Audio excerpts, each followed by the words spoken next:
Hello, fellow grave crawlers, and welcome to ZTV Reviews. I am Paper Zombie, your host with you as always. And on today's show, we're going to be talking about the fourth episode of It, Welcome to Derry. Okay, we've got a lot to cover, so let's get into it. Spoilers incoming. Remember the pictures the kids took of it in the last episode? No dice. One can't take a picture of something that's technically, though collectively, going on inside of one's head. The only exception is the picture of it in pseudo-clown form, which would appear in a picture because that's it. But the one success amongst the failures isn't enough to sway Police Chief Clint Bowers. Yes, Bowers. Remember that Butch Bowers, Henry's father, was part of the force in the movies, instead of the low-rent bum that he was in the book. Lily also finds herself in an unexpected pickle when, while at school, it decides to go after one of her friends. And the way the situation ends makes it look like it's Lily who's responsible for the attack, which we all know where this might lead for her. Ronnie and Rich don't get any action this episode, but Will more than makes up for that, because he gets to have two solo encounters with it. The first, while at the lake during father and son bonding time, and the second, while at home. In the lead up, that's obvious the second you see it. As soon as Will got up out of that bed and went over to that telescope and started looking through it, no joke, I heard this song play in my head. I always feel like somebody's watching me.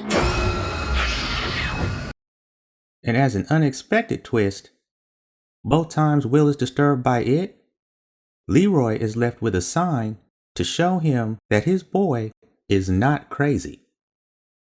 Leaking the occurrences with the weapon target of Operation Precept, Leroy goes to Dick for answers after Will's first incident. But Dick is still trying to figure out things for himself, so the only thing he can offer is an apology. So that sends Leroy to General Shaw after Will's second incident, which leads to General Shaw taking Leroy to a watching room to observe as Dick questions a young man of Native American descent. This young man is Daniel, and it's revealed that he not only knows the origin of the weapon, he also knows its location. But Daniel is not forthcoming with the information. So Dick is given authorization to use his shine to get the answers that they need.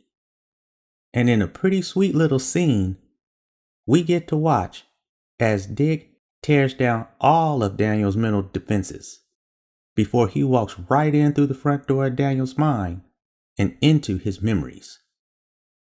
Dick finds the memory he needs, and through it, we learn that Daniel is Rose's nephew. Yeah, remember her?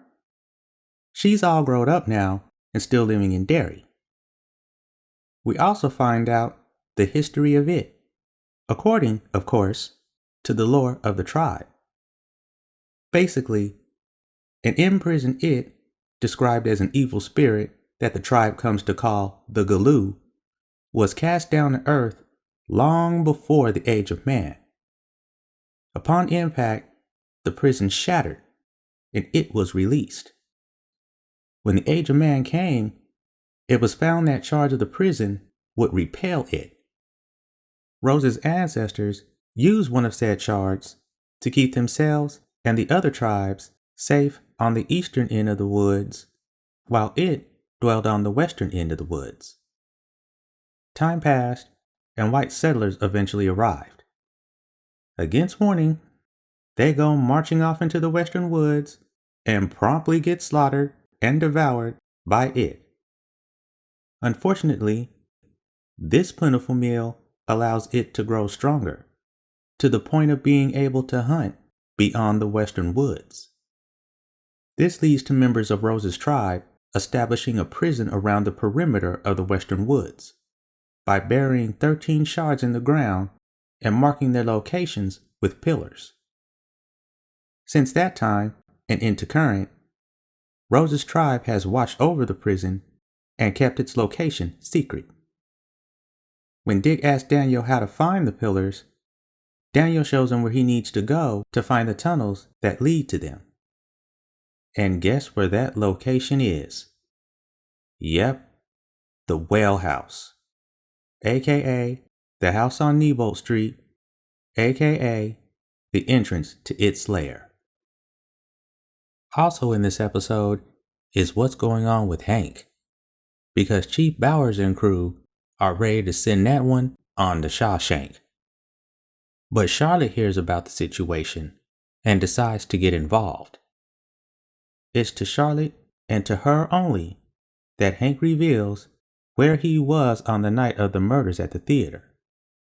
He was in the company of a woman, a white woman, who's married.